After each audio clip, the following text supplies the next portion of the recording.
So I'm going to kick off with the first sort of a question, and that is that in every company, when you are innovating the products and services, you always come across a number of challenges.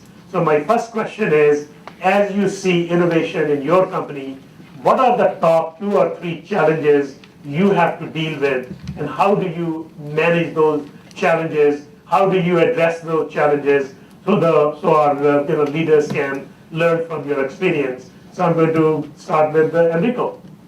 You can take 3 minutes, 3 to 4 minutes each. I'll try and be brief. My experience is that normally the biggest roadblock is fear of failure, seriously, and among many.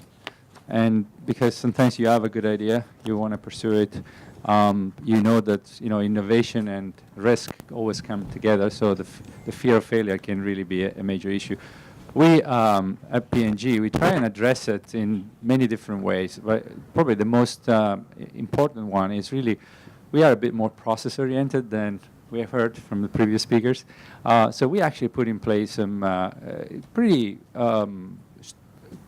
I would say reliable qualification processes for everything we do. So before we go to the market, so I'm talking about my experience is closer to going to the market with the products. Before we go out with products to the market, we make sure that we have data and reassurance that we're going to limit damage, so to speak, in case things happen. In fact, we increase our chance of success. And when you look at the success of our company, it shows that there is some value in putting effort behind this kind of thing. So that's my kind of what I would call downstream experience in product development. Okay, Jeff. I think from a Microsoft perspective, probably the number one challenge has been strategic direction. And I think we're right now at the company. I mean, many of you may know we have a new CEO really starting July 1, Satya Nadella. And it's really now moving from a culture of sales, marketing, operations leadership to true product engineering leadership. And I think that what we're seeing now is a new level of strategic product development leadership, which is really creating a different mindset. And the focus now is really moving very much from a number of kind of strategic initiatives, but which were a bit fragmented, to I think a much more consistent, focused direction around mobile, cloud, platform, and productivity. And I think that it's really, and so I'd say we're at the very head end of that. So we're seeing, where that will go. But for me, it's quite exciting to see. I mean, even in the last few months, where we've made the change in leadership. In the past, we'd always really prioritized our own Microsoft platform and devices running our software first and foremost above anything else. And I think with Satya coming in and providing a new level of leadership, if you look at some of the public announcements that we made over the last, say, 6 months, like Office for the iPad, for example, like cloud. Today, the Office platform is our biggest product business. It's about a $27 billion a year business. And we're now accelerating the move from, kind of perpetual licenses to a cloud subscription model. So now over 10% of the $27 billion business has moved to a cloud platform, and it's really moving toward being much more ubiquitous, whether you're running, of course, we love people to be using, Microsoft-based devices, but many people are obviously using Apple, they're using Android, they're using other platforms. And we're moving more and more to a posture where the innovation is how do we deliver the best experience, the best productivity, really enabling people to get the most done, add the most value to their own lives, to their companies, and so forth, regardless of what platforms they're using. So that would be one example. Another example would be around devices, which is similar, but where we've really, I think in the past, we were a bit provincial and a bit slow to move to new device types. And I think now, certainly we're coming from a challenger position, but with things like Surface, with things like two-in-one devices. What we're finding is that we're really starting to hit a sweet spot where people want, they want sort of the productivity experience that they're used to from kind of a PC world, but they also want some of the, touch and entertainment and consumption features that they're enjoying in more of a tablet world. And so by enabling some new, product types, we're seeing some new levels of innovation. The last point I'll make, which is also, I think, a bit specific to Asia, is some of the investment that we're making specific to what we're calling the China Technology Ecosystem, or CTE, which is really around a lot of the innovation that's happening in Shenzhen and that sort of southern China, which has really been ramping and accelerating. I think 10 or 20 years ago, a lot of this innovation was happening in Taiwan. A lot of those companies then made investments in China. And over time, that's really an ecosystem that has really spawned a lot of innovation. And we're really seeing now, between the new directions that Satya's driving, as well as some of the investments that we're making in the ecosystem side, I think over the next months and and years, you're going to see a whole new wave of types of devices that's going to do. So I think, again, that it really comes down to a lot of it is direction from the top, and really, I think in an IT perspective, then giving people the bandwidth, the time, and making the investments to make that happen. Yeah, thank you. Rex? So I think for my experience in GE, particularly my time in GE Healthcare, what I've observed, the primary challenge to innovation is really about dislodging the primary, the dominant paradigm, the old assumptions of your market, of your customers, of what creates value, especially when you're successful, which in GE Healthcare, it's a company that's been in the healthcare space for over 120 years. We developed the first X-ray tubes, and in most product categories, whether it's PET-CT, MRI, ultrasound, we're number one in that space. Because of that success, the pathway to dominance in the market becomes ingrained in the way that you view things and colors the lens that you see the world and the market. In addition, you are close to the top of the market, where it's very easy to end up innovating in an incremental way, where you're listening directly to customers and engaging with them, rather than stepping back and evaluating what adjacent space is possible or what markets you can create. So whether you're talking about globalizing, moving from Europe and the US to less developed countries, changing the user of your technology from a physician to a non-physician, moving from a product to a service, that's the number one challenge, is getting everybody from leadership to regulatory to legal to your engineers to toss out old assumptions and really think anew. That would be the primary challenge I would emphasize. Good. Thank you, Rex. Lee Allen? How about this one? I've killed the microphone.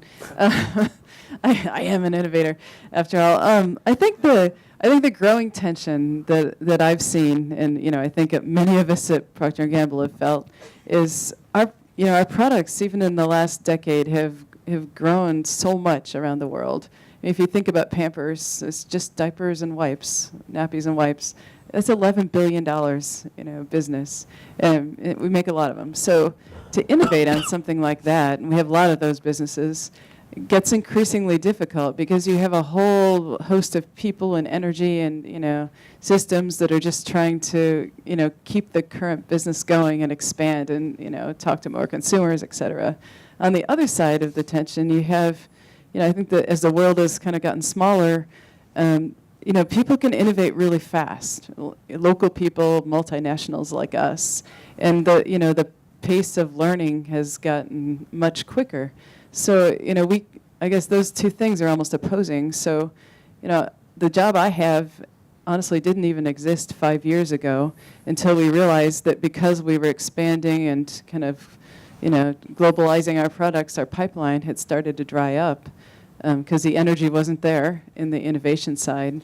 So we also realized when we looked across all of the different products we make, that there were a few technology platforms that had kind of crossed a lot of things. And so one innovation actually brings you more than expected, one good one. So we set up a couple of different, we call them transformational platform groups that would go after emerging things like maybe we call it smart products or life science, emerging themes where we believe if we innovate in those areas, it can travel across the whole company, which makes it a little lower bar to, kind of innovate on all those huge products. And I think that's going to be, for us, it's smart because you need to even scale in your innovation process, and you need ideas to travel more than ever. So hopefully we're breaking some of that tension. Thank you.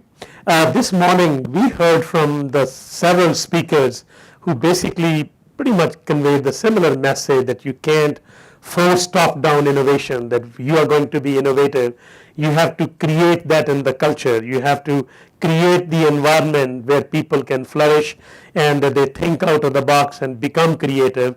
And our Google speaker, he mentioned that, as Rex pointed out, that you can't look at incremental innovation.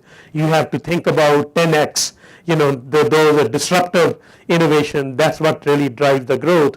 So my question to you is, like, when you look at your organization or your company, how do you create that environment? How do you create that innovative culture or innovative DNA, whatever you want to call, and something which we all could learn from your experience? So maybe this time we'll start from this side. Lee Allen?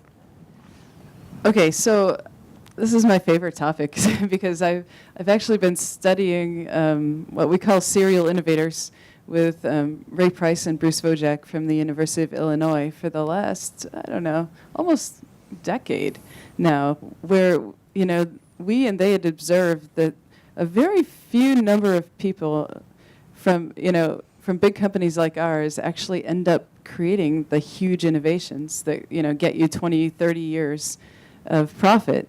And, we never, I don't know why, but no one had ever kind of studied what are the characteristics of the common things these people do, and now we have.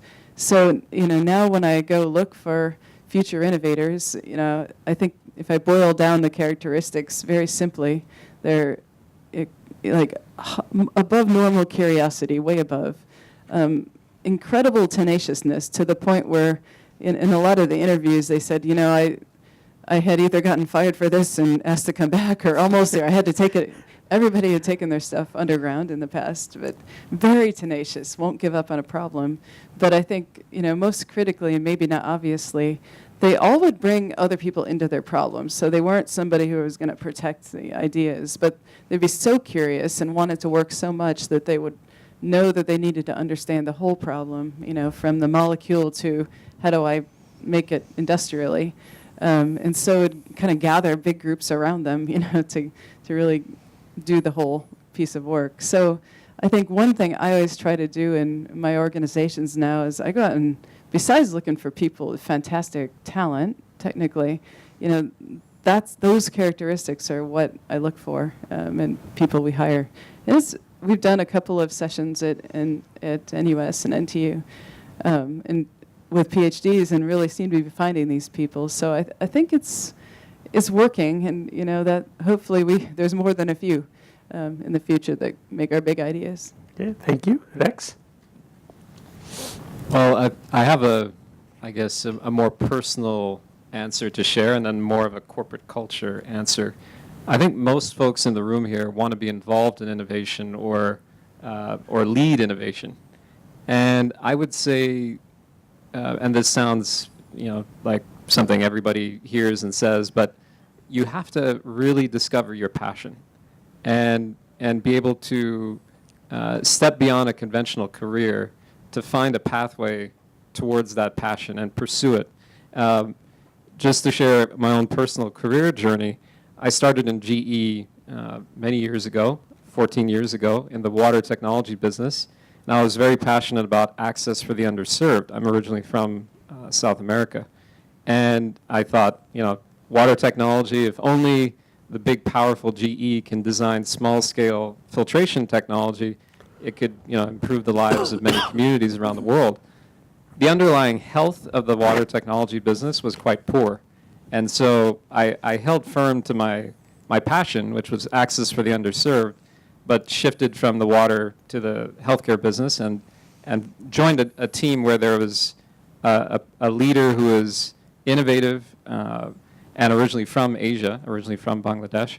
So I held firm for that. And when I joined the healthcare business, I joined as a financial manager. So I was not in any space that had anything to do with innovation, but I kept close to engineers and started to do small pilots in my spare time, passion projects.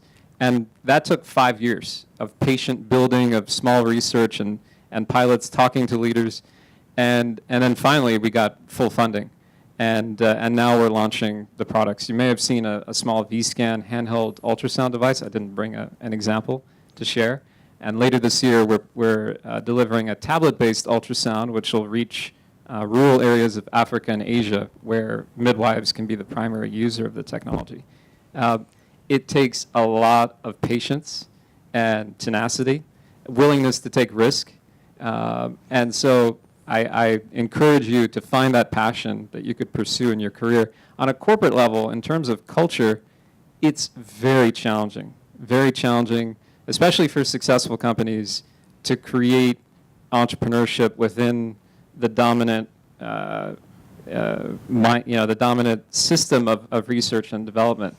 We've instituted a new process called FastWorks within GE, which is essentially taken off of the Lean Startup book, if you've read that. Eric Ries wrote the book, The Lean Startup, where what we're trying to do is create white space for small teams to rapidly test and iterate on ideas that are the 10x kind of disruptive concepts.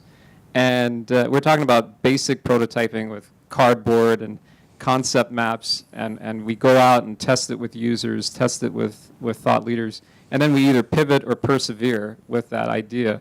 And the whole concept is to create much more adaptable, lean, innovative groups that can then feed back to the core research and development teams within the company that have assets that are so deep and rich, not only in IP, but obviously in innovation capabilities. So those are my two answers on a personal level, career level, and corporate level. Okay, thank you, Rex. Jeff? So I'll start out by maybe reiterating a bit of what my esteemed panel members here mentioned, and that's really who you bring into the organization. And I think that you both touched on elements that I was also thinking. One around passion, and another around really rigor, or tenacity and willingness to really push and drive and make things happen. I think within a company, I mean, if I look at kind of Microsoft, I think there are two aspects that I think are worth noting. One is we have a division called Microsoft Research, which I think is one of the biggest pure research organizations in any company. And this is really just, it's a little bit like Bell Labs back in the day. These are people who are working to develop the next quantum leap in technology and so forth. One of the things that was recently talked about was basically instantaneous translation technology that came out of that effort that will go into Skype. And so that's an example of that kind of thing. The other thing that I'll mention, going back to the leadership piece, is that shortly after Satya took over as CEO, one of the things that he's instituted, which I think is a bit akin to what you hear about Google, and I think 15% of people's time is focused on that, is something called 1 week. And the idea with 1 week is you take a week, and you'll do this several times throughout the year, and you'll give people a challenge to bring forward their most innovative ideas and really do it as a bit of a competition. Get people excited, get the passion, the sort of thing where there are no bad ideas, form teams, and then run competitions, and then really reward and put spotlights on the innovations that have come out of these efforts. And so I'm seeing much more where we're going to be further infusing the concept of innovation into the culture, in addition to the more formal Microsoft Research, as well as the R&D that happens within the individual product groups. So I think it's hiring, and then I think it's really having a set of divisions and programs that can channel the great ideas, the passion, and the tenacity of the people to drive that innovation. Okay, thank you, Jeff. Enrico? On top of what Marie-Ellen said, there's one thing that I think we're good at P&G, which is creating the culture behind simple concepts that that basically bind us together. So, for example, language like innovation is the lifeblood of everything we do, or the consumer is boss. So we are a consumer goods company. A consumer is boss. And I remember when I joined the company, after a while this new language came in, and I was wondering, really? Actually, it was amazing because we started spending a disproportionate amount of time with the consumer, listening to consumer, and reviewing in meetings the verbatim from consumer research. So we would send folks out there to meet consumer, talk to them, and they would bring back sometimes a picture, a sentence, a something, okay, which would give us an insight. And me watching, more senior leaders spending time listening to few words of a random consumer really made me believe that we were really serious about it, and we are serious about it. And what that does, it really creates a culture where innovation basically can come from absolutely anywhere, especially from consumers, and encourages anyone from the organization, at all levels of the organization, to actually come forward with new learning, a new insight.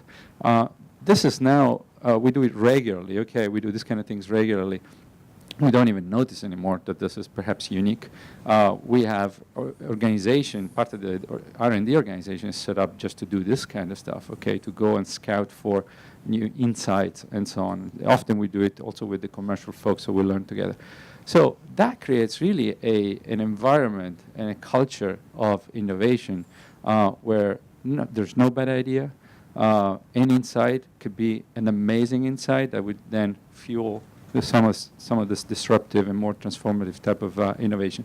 I've seen P&G really turn around, back, I think we started doing this 10, 15 years ago, I think. We started really becoming seriously all focused behind the consumer, behind innovation. So it's always been an innovative company, but I could see that it penetrated the organization all of a sudden and very, very thoroughly that way. Thank you, Enrico. Now we are all living and working in Singapore. I'm interested to know your perspective on Singapore as an innovation hub, and if not, what do you think are the key imperatives which must happen so Singapore could become someday the innovation hub in Asia?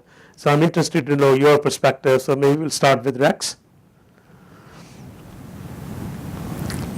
Well, I think Singapore is a miracle in Southeast Asia. There's so much going for it in terms of not just infrastructure and good governance, superlative education system, security, all of that. But I think we're here at this School of Medicine, which in and of itself is doing advanced research in neuroscience, in structural biology, in fields that rival universities in Southeast Asia don't simply have the staff, much less the funding for PhD, postdoc research, etc.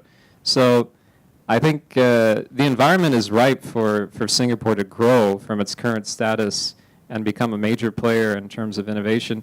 I think the challenges are, but firstly, I don't think that it's possible to recreate Silicon Valley, which is always a pursuit of major cities, not just outside of the U.S., but Boston, other cities have attempted to do it. It's very challenging to recreate that. But I think there are unique things for Singapore to try to leverage, and one of them is its strategic location in Asia. If Singapore could combine its exceptional education system, the government that's putting forward funding towards innovation, with a willingness to step out into the region and understand the region's needs, I think that would make Singapore even more compelling. But it's a real cultural thing. I've been to JB more than my Singaporean friends, because every time I say I'm going to JB, why would you go to JB? It's so dangerous.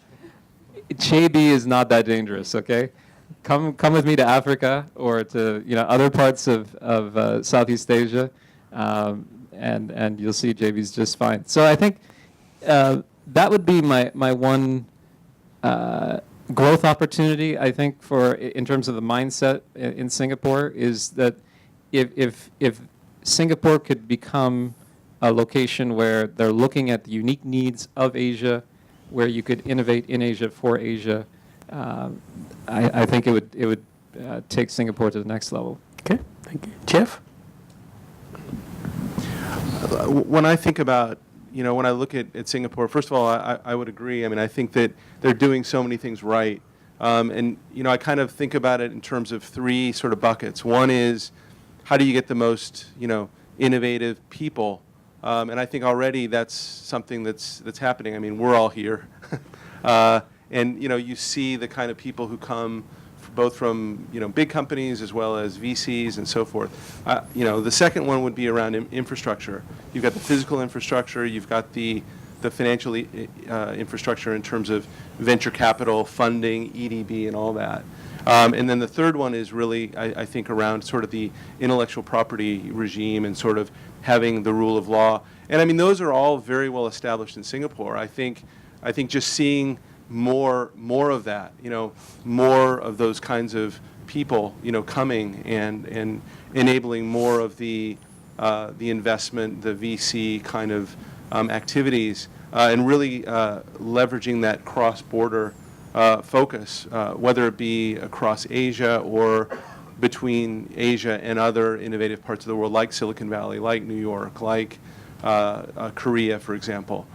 So I think it's really, they've done many things right, and it's just really an opportunity to continue to do more. And the other thing is, I think to the point that was made earlier, is the more that those ideas, almost like the market research and the opportunities are brought to light, maybe through EDB, through other organizations that perhaps have those resources or could expand their charter, I think that would help to drive, more innovation, because it becomes clearer where the next waves of opportunities exist. And then you can really leverage those, that population of creative, passionate, people, the additional investment in infrastructure, and then the IP regime to actually do more and make more things happen. And then, I mean, finally, one of the things that, unsurprisingly, I think as the cost of living goes up, as the cost of real estate and all that, those do become barriers for the startup type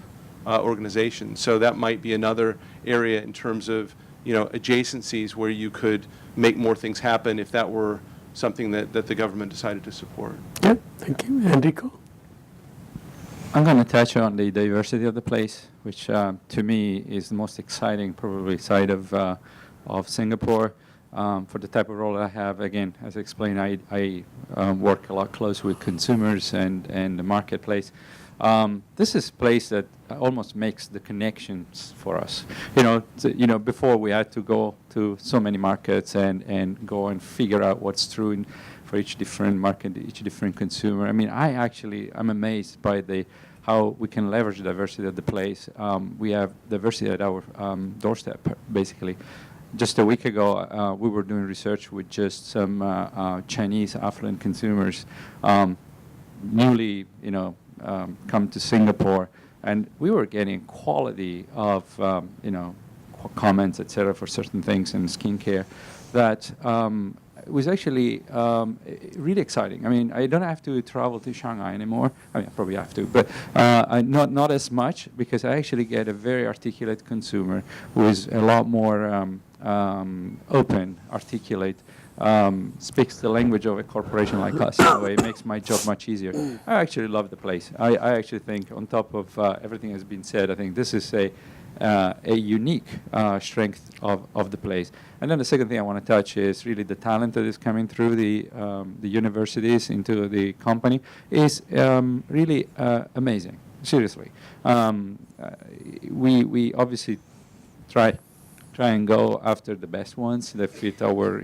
certain criteria we have, but people come in, they're really absolutely amazing. They're really bringing a lot of diversity, a lot of mastery, a lot of new thinking that is really what we need to drive innovation in the future. Yeah, Lee Allen? I would say all of that for sure. And I think maybe there's one example or a couple I can bring to life. I think of everything that Singapore could harness its very enthusiastic, talented, kind of population for. It could almost do, what the EU has done. So 21st century toxicology. So, how do you move beyond animal testing and use a whole bunch of new tools that we now are beginning to have to look at, the health of things for the body. So, in Europe, I think, I'm not sure what country it even was that drove it. All the European countries have kind of come together on this topic, and they're driving regulations, they're driving thinking, and it hasn't happened in Asia yet. And I think Singapore is one of the only countries that can actually catalyze, Asia to get together and think about things, whether it's 21st century talks or, quality and regulatory, laws that could be harmonized. There's just, Asia's still kind of the Wild West because there's so many different countries at so many different levels of development, and Singapore has, the organization skills, I think, to bring it together, as the European Union has nicely done with a lot of things. Okay. Now, this morning, some of our faculties, they shared what Nanyang is doing. Nanyang, they're creating a lot of new ideas for new businesses, and they're also doing some kind of incubator, work at Nanyang.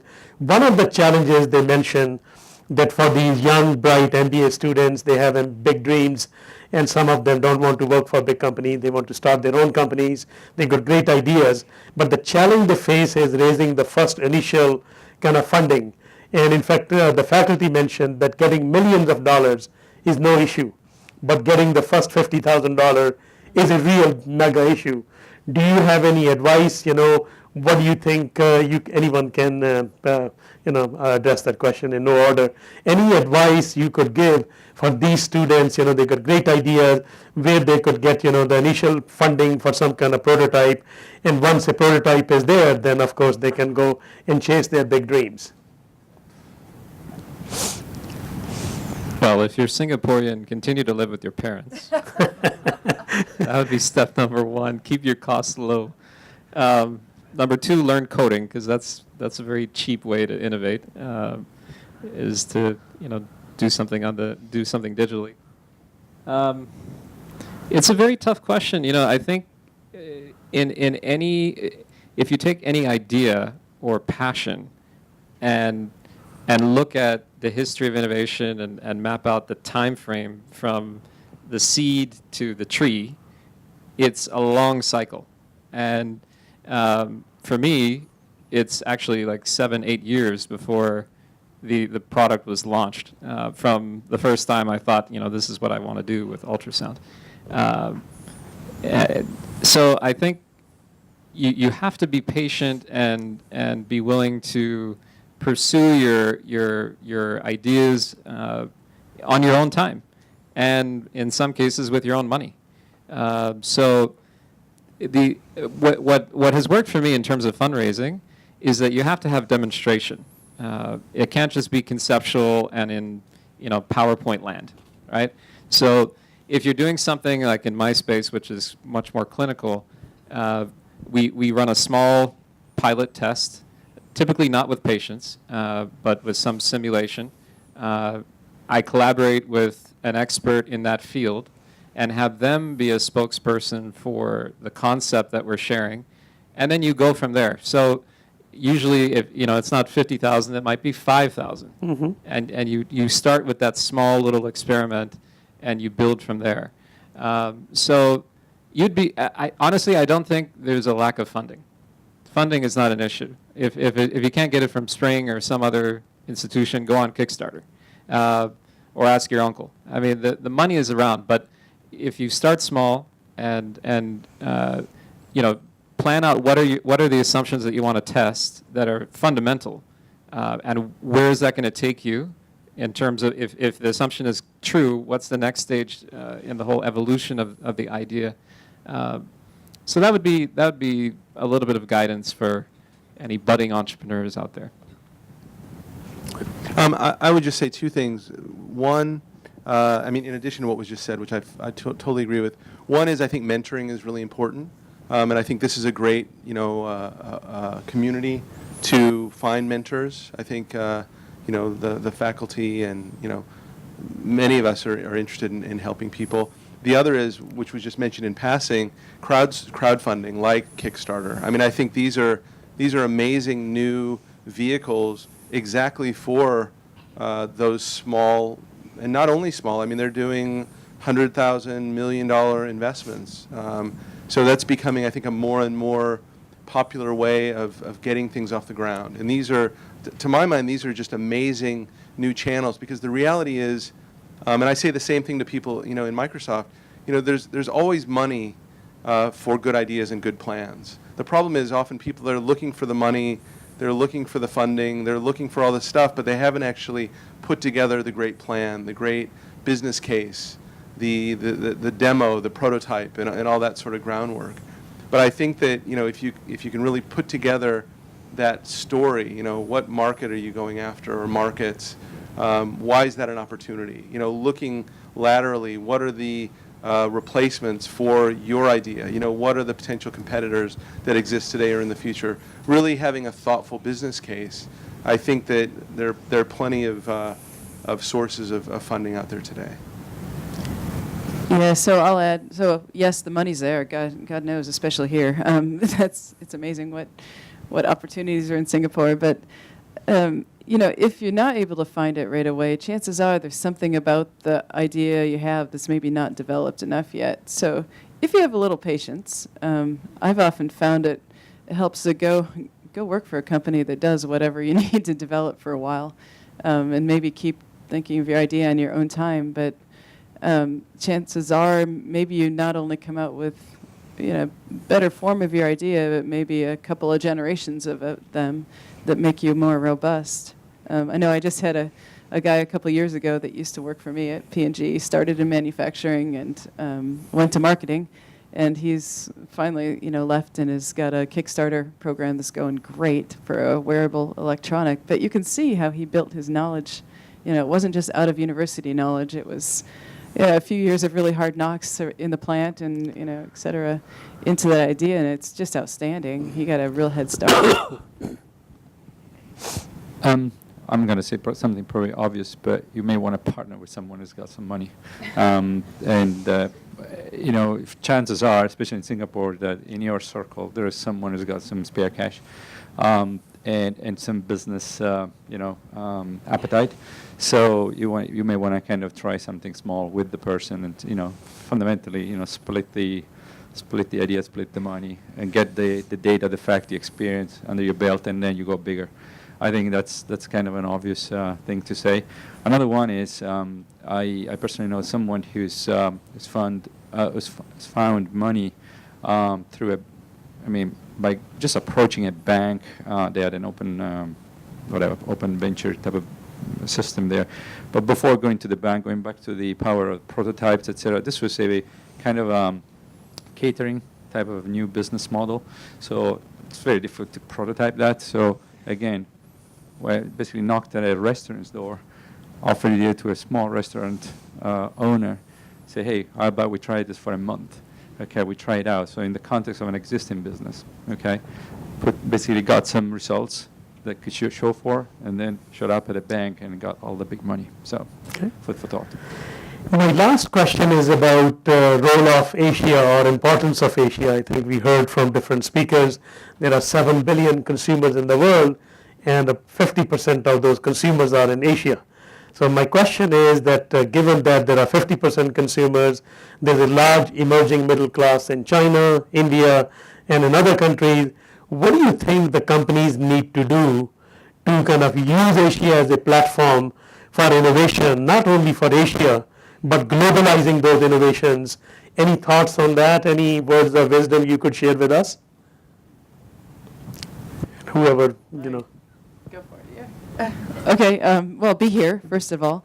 I think, for a while, P&G made the mistake of trying to, you know, create things that worked in Asia from the U.S. and that's not so great. But I think the opportunity with, you know, all these people that are very diverse and all the mega cities and the, you know, the wired consumers that exist here is to figure out the things that maybe Asia's in the lead in, things like that, but are going to be applicable to the globe. So, you know, do your research on those really, really important and very relevant things here, and then figure out how you kind of export them back to everybody else. Okay. Can I build on that? I was going to say something similar. That's probably. There's one tip that I want to offer because it's worked for me. So very often, too often, especially in a big corporation like ours, so we take a picture of the world, you know. So when you look at let's say a certain category, a certain whatever consumer need, whatever it is, and you take a picture of the world, and then you say, okay, well, you know, Asia is different versus, let's say, I don't know, the Western world. Asia is unique. This market is unique, and therefore that it becomes like, you know, you create your own barriers for reapplication, globalization of ideas. So the tip is. 9 times out of 10, chances are that we're all on a trend somehow, somewhere.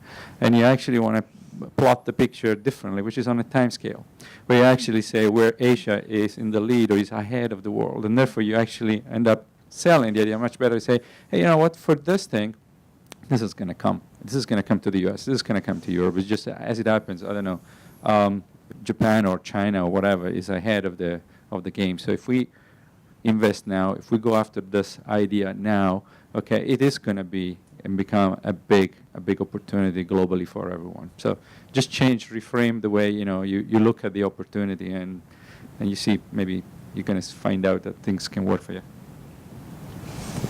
I would just add 2 things to that. One is it's really about people.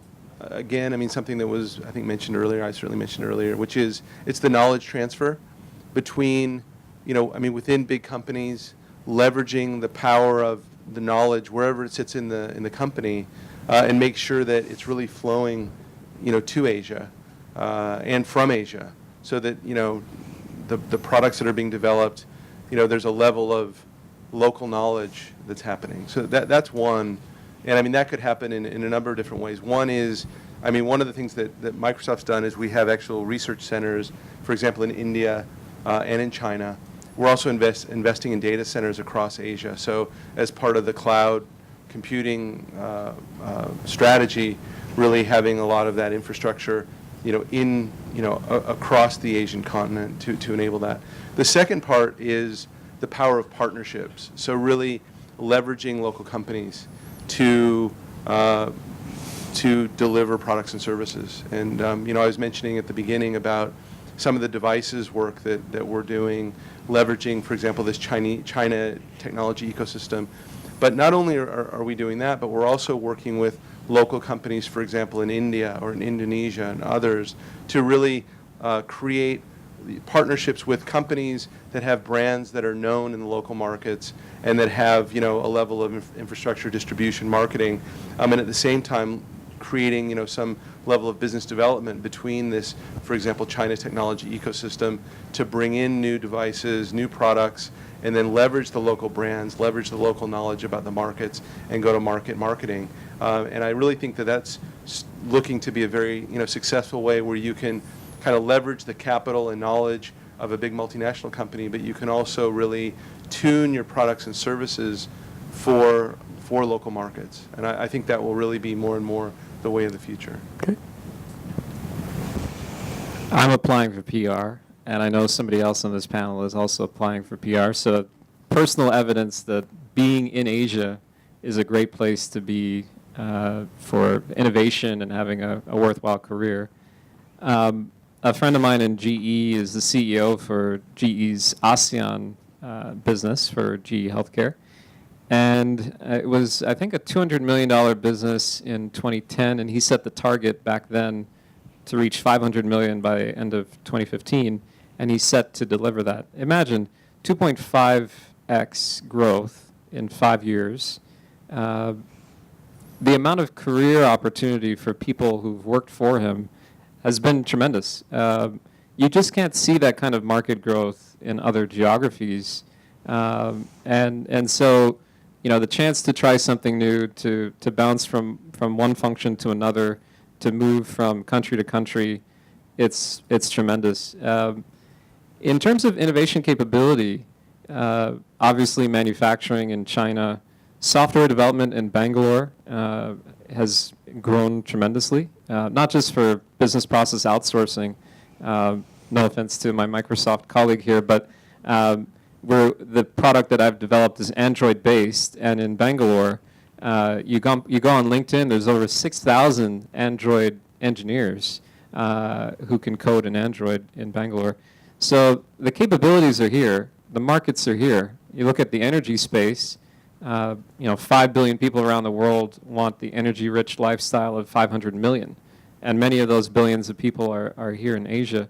And that's the same in healthcare in terms of cardiovascular disease, cancers are on the rise in these settings. So the markets are here, the innovation capabilities are here, and the diversity of the region is, it's just tremendous. If local Singaporeans are willing to move around and have that diverse experience, not just within ASEAN, but broader Asia Pac, I think that would be tremendous. Yeah. Okay.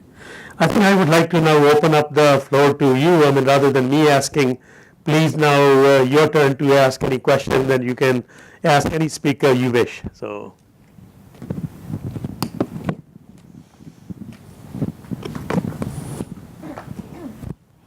I think Nilanjan has a question. Cindy? Since we are on this topic of Asia, in everyday discussion, wherever we have this discussion about the innovation and companies and all, everybody agrees there is growth. We have been, China alone has been growing but double digit for how long, and other countries have jumped in. Obviously, a percentage of that also leads to human capital. So, but all the examples what we're doing is, again is, GE, again is Procter & Gamble. They're getting the human capital and continuing the innovation, or whatever innovation path they are on. So the question is, why isn't Google coming out of here? It's, Alibaba. Oh, Alibaba is a better version of this. Or Samsung made phone. Oh, it's a better version of Apple. Software engineering in Bangalore. Yeah, but what real product has come out from it? Why hasn't a new Microsoft, or why hasn't a new company come out? So that's what we struggled with in answering that. Yes, a lot of these are happening. A lot of human capital development is happening. They're working for big companies, established companies, and obviously marginal productivity and innovations are going on. But is it too early to ask for path-breaking innovations here, or is it just the market size, which was obviously smaller before? And yes, we always have the advantage of we can begin to think big from day one because we've got 300 million within a country. It's very difficult for me to be a Singaporean to suddenly think 300 million where I'm living in a city in 5 million, right? So, but the market is emerging, right? Now it's 300 million, 400 million in China and India's middle class I'm talking about. So maybe it's coming from soon. Maybe the market was limiting factor. But that's what everybody keeps asking, why isn't a disruptive 10x company coming out from Asia? I don't know, your thoughts on that? I guess I think they are. Maybe two examples from our businesses. One of them is ours, SK2. It's not Singapore, but SK2 came out of Japan and is still very much developed in Asia. It's amazing. I mean, it's nearly $1 billion brand now, and it was tiny. Well, it's not a new brand, 40, 30. Yeah, but it's really climbed this curve. It's amazing, and and is now going in Europe and beyond. So, I think that its success is because it's kind of nurtured in Asia, and it's made again for this, 1+ consumer that's most important here, but will be important other places. And the other one I'll give is, unfortunately not ours, is. So we used to think in baby care and diapers of Kimberly-Clark as our big competitor. It's totally shocking what kind of innovation that Unicharm and Kao and some of the Chinese diaper makers have put in. You would not even have imagined that 10 years ago. But now that's, that's where we look, and frankly, in some places we're catching up, and we never thought we'd be doing that. It's starting to happen already. It really is starting to happen in a way that we're having to figure out how to pick up our pace in a big way to keep up. So I think there's pockets. And just to add to that, first of all, I think it's a great question. It's a very thought-provoking question. When I look at China and I look at the online businesses, so not only Alibaba, but you look at Tencent, there are a number of businesses in that space that are practically category killers. The online gaming, the online commerce, et cetera, communications, QQ, and things like that. I mean, those are they, from a technology perspective, are they completely disruptive? I'm not sure, but I think the delivery, the business model, the scale that they've reached is quite extraordinary. When you look more broadly across Asia, it's true you don't see a ton of examples. Korea you mentioned, the Samsungs, the LGs, that whole Jabil model. Japan, but those are also older. They've been doing it for a while, right? They've been doing it for decades. So now we're starting to see China. I'm sure there are some good indie examples, but I can't think of any off the top of my head. But I'm sure, there's Tata, there are companies like that are doing some innovation, maybe more at the margin. I think some of it also comes down to, leadership. You look at the IQ in India, in the companies that have very deliberately focused on BPO and that sort of thing. Why hasn't that been deployed against more path-breaking? To me, that's kind of leadership. But my guess is it's there and it will happen. But I do think that some of the companies like Microsoft and others could do a better job of that. I can't point to. I'm a little bit embarrassed because I'm sure there are some, but I can't think of any completely path-breaking developments that we've landed from Asia. But I'm sure there are some. I'm going to find out. A good question. Any? Well, I think, again, going back to an earlier point, if you're in Asia and can focus on Asia-specific problems, and even the term Asia is the wrong term. Even within China, saying Chinese is the wrong term. There's so many Chinas within China. Focusing on local problems, being intimate with that local challenge, and designing with a blank sheet of paper, that's the origin of innovation and of breakthrough solutions. So the Alibaba case is a shining example of that, and hopefully we'll be able to see more and more of that. I think in Singapore the challenge is an education system which the rigor and the sophistication and the time intensivity of it and the competitiveness of it. How do you institute creativity, original thinking, exploration at a young age, and such that when they reach college age or after college, that there's already interests that have been budding for years, and then the government's support to allow these entrepreneurs to continue to explore, that they could catch that talent and make it rise. That's a challenge that Singapore has been looking at as a government for over a decade, I know. But it's one that's really about culture and I think a generational challenge overall for Singapore as a country. But those are my comments. I think if we stay local to the local problem and try to design local solutions for them, it can create the breakthrough companies in Asia that are compelling, like Alibaba. Just sort of, I'm agreeing with you. In the morning, we had this faculty talking about, he interviewed the students at different location. So what's your goal in the university? What do you want to achieve? Grades. What is other way of asking the same question? Better grades. And it's just not the students, the way even now it might be changing a little bit. You come home and getting a 92 on your math score, the parents ask, who got the highest? 99. So what's your problem?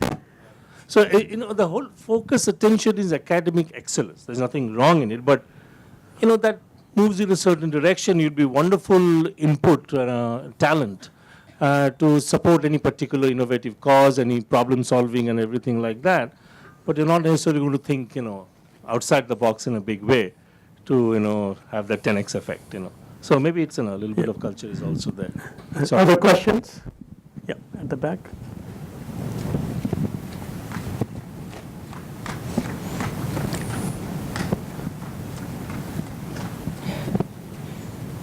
That must be a great exercise for her.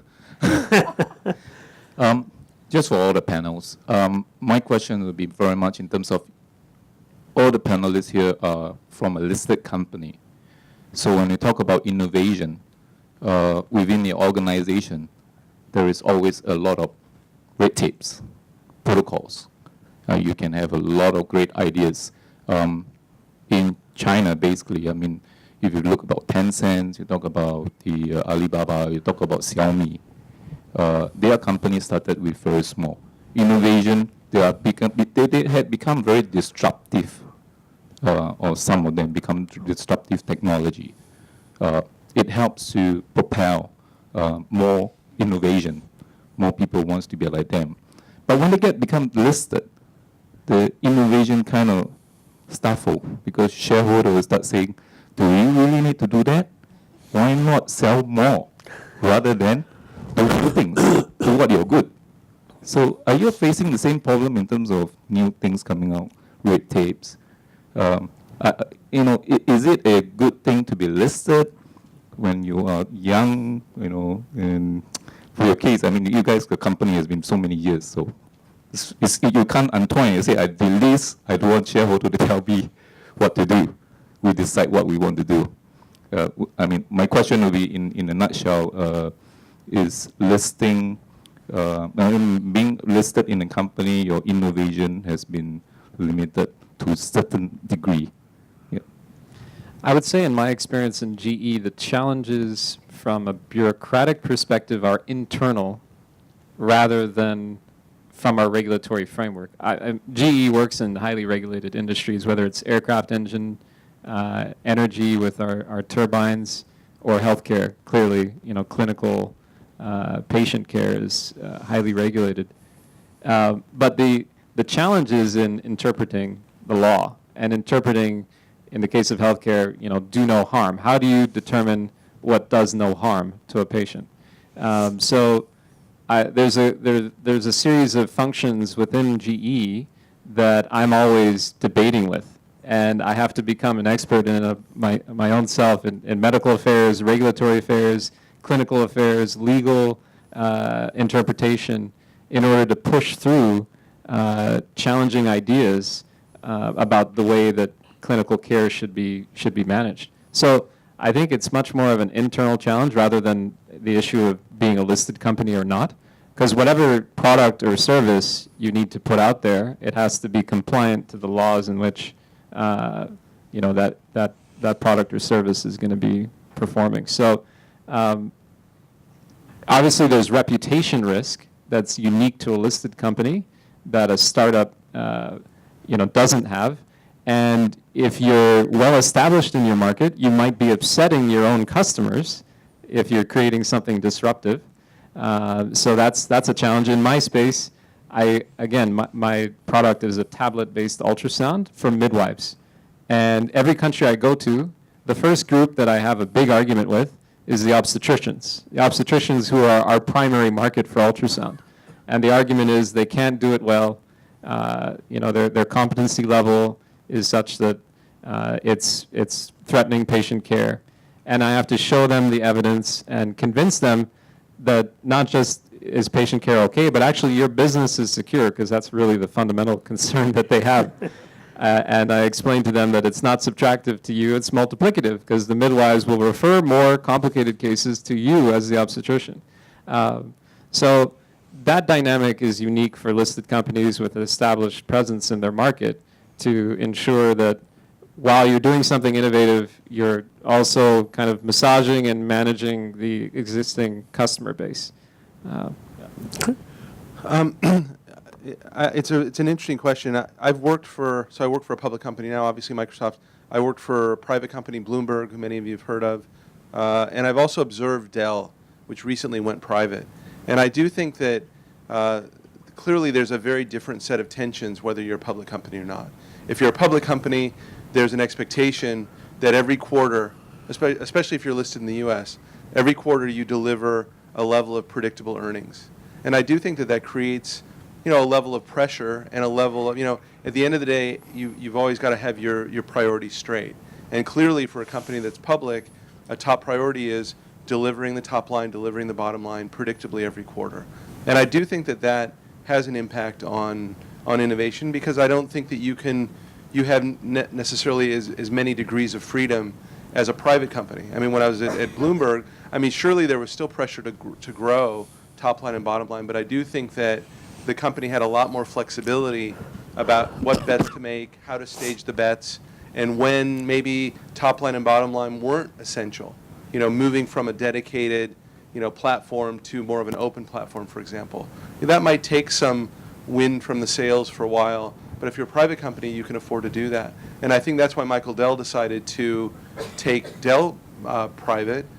Most of you probably know Dell as, primarily an IT, PC and server company traditionally, but he really wanted to move into much more of a value-added, cloud and services space, and they simply couldn't keep on that treadmill of market share, top line and bottom line, and delivering predictably, because they were just getting killed in the market. So I think that by being able to step off that treadmill, they're now actually able to make smarter strategic choices for themselves than they could have done if they'd stayed public. Okay. Any com- I was going to just add one thing, which is there's probably something positive about having this external pressure, which is it really forces you to have very clear strategies, and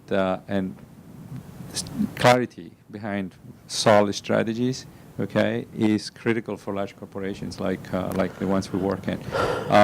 I think I've never worked for any private company, but I've seen that is, for the type of complexity that we carry as a multi-billion, multi-category company, having clear strategies is critical. So yes, it does have an impact on innovation, especially when things don't go particularly well, when we cannot deliver every quarter. So there is pressure, there's cascading impact. On the other hand, there's never a moment where we don't when we step away from the clarity that is needed, and that's very critical. Other questions?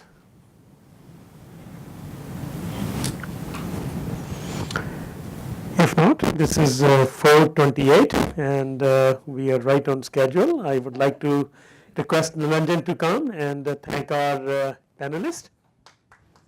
Let's give a big hand.